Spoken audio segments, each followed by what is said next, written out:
Ahoy sailors, welcome to Oran's input on the Cleat Hitch.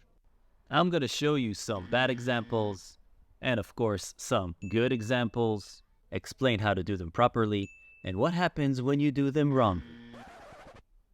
Wrongly? Fuck it.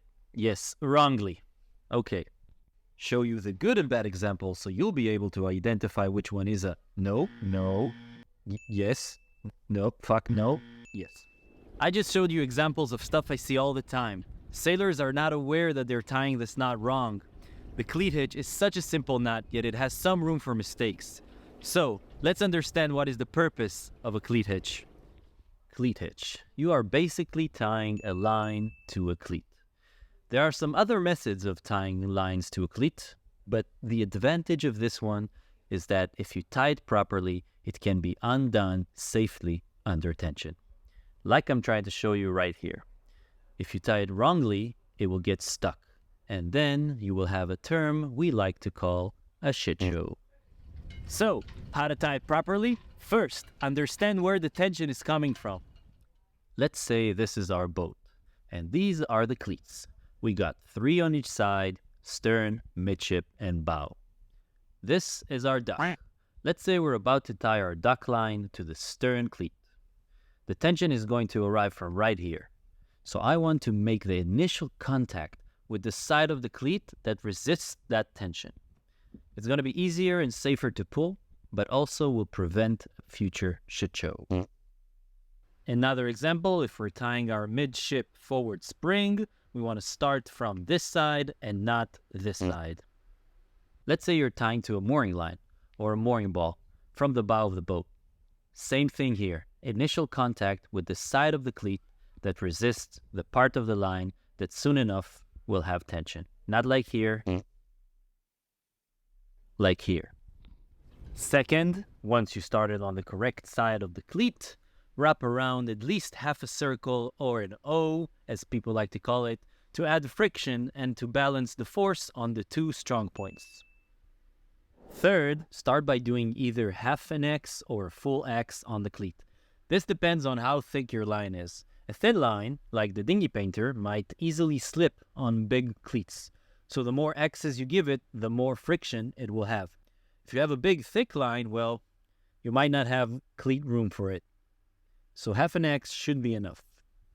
Oh, and from not losing the finger aspect, if there's a lot of tension on the line, make sure to use one hand to keep the tension on the cleat, while using the other hand to take the rest of the line and safely wrap around the cleat.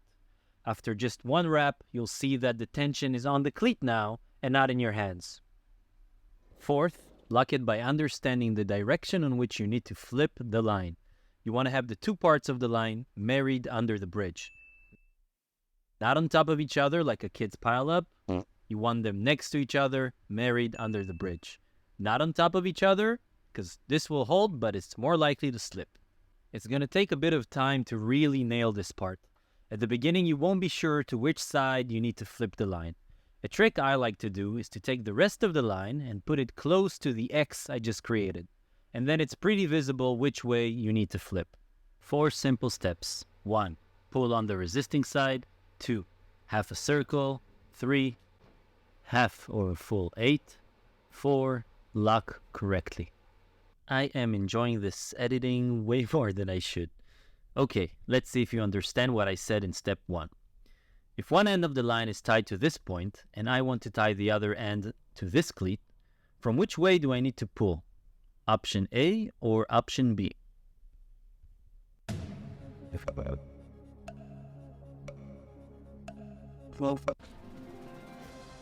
And the correct answer is A.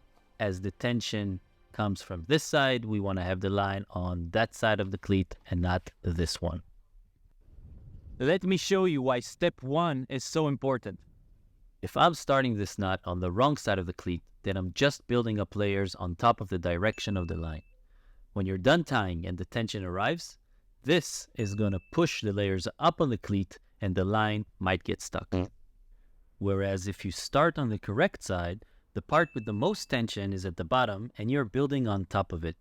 When you ease it out, it unfolds with no problems. Now I want to jump into a common mistake that happens when you're tying a cleat hitch with a line that has no tension on it. Terminology. A line has two parts, the working end and the standing end. The working end is the part of the line that has an end to it that you can work with. And the standing end is the side that technically can go on forever and ever. And sometimes you start doing the knot with the standing end for no particular reason. And when you're trying to undo, you'll notice that the working end is on the bottom being pushed down on the cleat by the standing end that has the tension on the top. But if you start by pulling from the working end, you're going to make sure that by the end of the knot, the free working end is on the top. Then, no matter how much tension there is on the line, you can ease it out safely. But what's wrong with doing a bowline to a cleat? I do it all the time. Well, there's nothing wrong with it. It's always a game of pros and cons and self-preferences. A bowline is very easy to put around the cleat. Very simple to explain to a new crew member that comes on boat. But if it does get stuck on something while it's under tension, like the dock or your propeller, you better get that knife quick because you won't be able to free it under tension. Thanks for watching, everyone. My name is Oran. I'm a cruising instructor. If you enjoyed this video and want to learn more, stay tuned.